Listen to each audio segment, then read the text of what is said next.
Welcome to another episode of 9 to 5 Mac Weekly, where Miles has big hands. I'm your host, Miles Somerville, and Apple just officially announced the iPhone 12 launch event with the tagline High Speed. So today we're going to break down everything to expect 7 days from now and what they mean by that tagline, High Speed. Let's dive in. So it's pretty much a known thing at this point that we'll be getting the iPhone 12s next week. And this year we're expecting to get 4 iPhone models, which is unprecedented, especially during probably one of the most difficult times for manufacturers in a long time. As far as what iPhone models are coming, well, we firstly expect there to be a 5.4-inch iPhone 12 mini. This is going to be Apple's cheapest and obviously the smallest iPhone 12 variant. And technically it's going to have a slightly smaller notch than all the other iPhone models. And people are kind of making a big deal out of this, but I think it's just because of the proportions of the device. I think that 5.4-inch screen is just too small to have that same size notch, so they just had to make it smaller. So I feel like when having it in your hand, it's not going to actually feel like the notch is truly smaller. They just made it smaller to essentially fit the dimensions of the device. At least that's my prediction. Maybe there is a reason for it having a smaller notch. We'll just have to see next week. In addition to the mini, we're expecting to get a 6.1-inch iPhone 12 and then 6.1 and 6.7-inch iPhone 12 Pros. Now, in the last video, we kind of talked about this a bit, and we got the general consensus that a lot of people are kind of upset that they're doing away with the 5.8-inch Pro model. I wasn't really one of those people, but I'm honestly really curious to see if Apple's going to provide an explanation as to why they're doing away with that size. The same goes for the 6.7-inch iPhone 12 Pro Max model as well. That's about 0.2 inches larger than the 11 Pro Max we've got currently.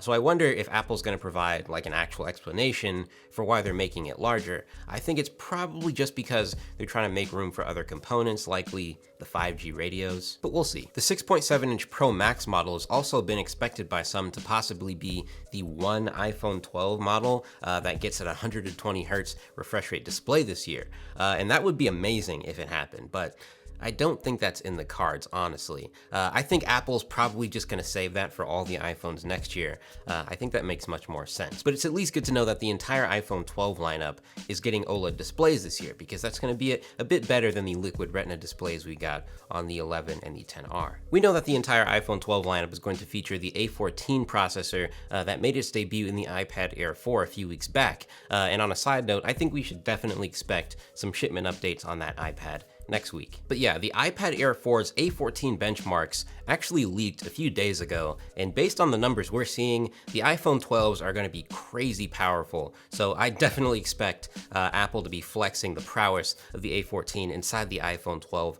a lot next week. As far as new colors for the iPhones, it's been seemingly confirmed that the iPhone 12 Pro models are going to come in this navy blue color, which is going to be perfect to match the new blue color on the Apple Watch Series 6. And we've heard a bunch of rumors, seen a bunch of concepts, but we haven't really seen any hardware leaks or any like real in-person pictures of what this could look like. But when you look at this Apple invite card, there's a lot of dark blue colors here. So I think they're very much hinting at the fact that we're getting a navy blue color on the iPhone 12 Pro. As far as colors for the standard iPhone 12 models, we don't know much of anything, but many have speculated that the standard 12 models could receive the same color treatment as the new iPad Air 4, meaning it would get that sky blue, that new green color, a more pastel-y set of iPhone colors this year. I think that'd be pretty interesting. One thing that we do know for sure, though, is that the entire iPhone 12 lineup is getting a redesigned flat edge body style, similar to what we've got on the iPhone 4, the iPhone 5,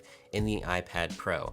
Many people are really excited about this, and it's almost been the biggest point of conversation for the iPhone 12 this year. As far as the cameras, the standard iPhone 12s are going to feature the standard dual lens camera setup, while the Pro models are going to have that triple camera setup with the addition of the LiDAR scanner that made its debut on the 2020 iPad Pro earlier this year. We also know that the entire iPhone 12 lineup is going to feature 5G capability. It's been heavily rumored that the higher-end Pro models are going to retain a higher-end 5G modem as opposed to the standard iPhone 12s, but we should expect 5G connectivity across the board, and that might be another reason to get the Pros if you're considering between the two, if you rely on outdoor connectivity a lot. Reports are all indicating that Apple's doing a staggered release this year for the iPhone 12 model, so we're likely going to get the standard 12 models first in mid-October, and then the Pro models are likely going to come either at the end of the month or possibly early November.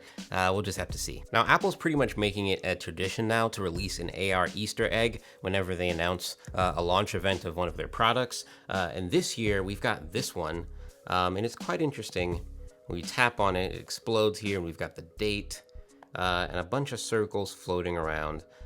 There's not really much to get from this, like pretty much every other AR Easter egg. But like I said, I'm seeing a lot of this dark blue in addition to this orange. But as far as these bubbles, I definitely think this has something to do with Apple AirTags, and especially this circular Apple logo that we see here. I think this definitely has something to do with Apple AirTags, which I'm going to get into in a bit. So the tagline for this event card says high speed, which many people have speculated on what it could mean, and I think it's probably hinting at maybe one or a few things. But I think it's probably just 5G. I think that's going to be Apple's big push as far as the iPhones this year, and that's because we don't have 120 hertz refresh rate across the entire lineup this year. I think that would have been their main selling point for the iPhone 12 if they did. Or perhaps Apple is just referring to the A14 in combination with the 5G capability in the iPhone 12s, because as we know from these leaks that we just saw with the A14, the benchmarks are going crazy, and the iPhones are going to be pretty powerful phones this year. And others have speculated that this could have something to do with 120 hertz refresh rate. And like I said, I think it is possible that they saved 120 hertz refresh rate for the iPhone 12 Pro Max, like it's been rumored, but I just don't think it's likely. I think Apple would just, kind of take their losses and just save it for all the iPhone 13s next year. But I would love to be surprised. I would absolutely love to be surprised and see 120 hertz refresh rate. That'd be great. As far as what else we should expect besides the iPhone 12s at this event, it's been heavily rumored that the Apple AirTags are finally going to make their debut at this event. And this is essentially Apple's competitor to the Tile Tracker, essentially a little product that you can place on your valued belongings to make sure you never lose them or forget them somewhere. And as far as we know, these have seemingly already gone into production, so I think it's highly likely that we see these at next week's event. I'd say have your wallet ready for them. It's also been heavily rumored that the Apple Airpod Studio is finally going to make their debut at this event as well. This is Apple's long-rumored over-ear pair of Apple Airpod headphones. These are supposed to feature noise canceling and a neck detection feature, essentially meaning when you take the headphones off and put them on your neck, the music stops, just like how when you take an AirPod out of your ear, the content stops playing. Pretty cool stuff. These are supposed to be a more premium pair of over-ear headphones, so we're hearing ballpark of maybe $350 to $400 as far as price point. Could be higher knowing Apple. These headphones have leaked quite a bit over the past few months, and according to Ming-Chi Kuo, these seemingly have already gone in production likely in the middle of this year. So I think it's very likely that these are ready to go, especially since we've had a few hardware leaks already. I really hope they do announce it next week, as this is personally my most anticipated product outside of the iPhone 12. Cuban Missile says, I really hope there's more than the iPhone announced. I want the ARM iMac. I mean, I definitely think there's going to be more than just the iPhone announced. I think we at the very least, have to see the AirTags next week. But the ARM iMac, I think that's stretching it a bit. There were rumors of a new iMac coming sometime this year, and I think that still could be possible, but stuff around the new iMac has kind of fizzled ever since WWDC. So we'll just have to see what happens, but we could get an ARM iMac, not next week though. Camilla RB says, finally, can't wait to order already the blue iPhone 12 Pro. Yeah, I'm gonna have to get the Pro and the Pro Max, but I think I'm just gonna get blue for both. I gotta have the blue. Reasonable Cash says, USB-C or GTFO?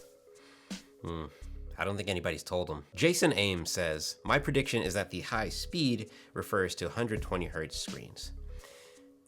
One loves to hope, one loves to dream, but I'm not sure. I'd love to be surprised though. There have been rumors of a new Apple TV with a new Siri remote pretty much all year now. There have been some leaks in some iOS code, so it's possible that that could be making an appearance next week as well. But even if just 75% of what I talked about in this video makes it to the event, we've got a pretty jam-packed event ahead, and I'd say, guys, have your wallets ready because they're about to experience a decimation on a scale hitherto undreamt of. But that's about it for this one. I hope you all enjoyed. Subscribe and hit that notification bell so you're notified when Jeff or I uploads a new video, because we've got a lot ahead. Thank you all for watching. Make sure to hit the thumbs up if you enjoyed, and I'll see you all next week.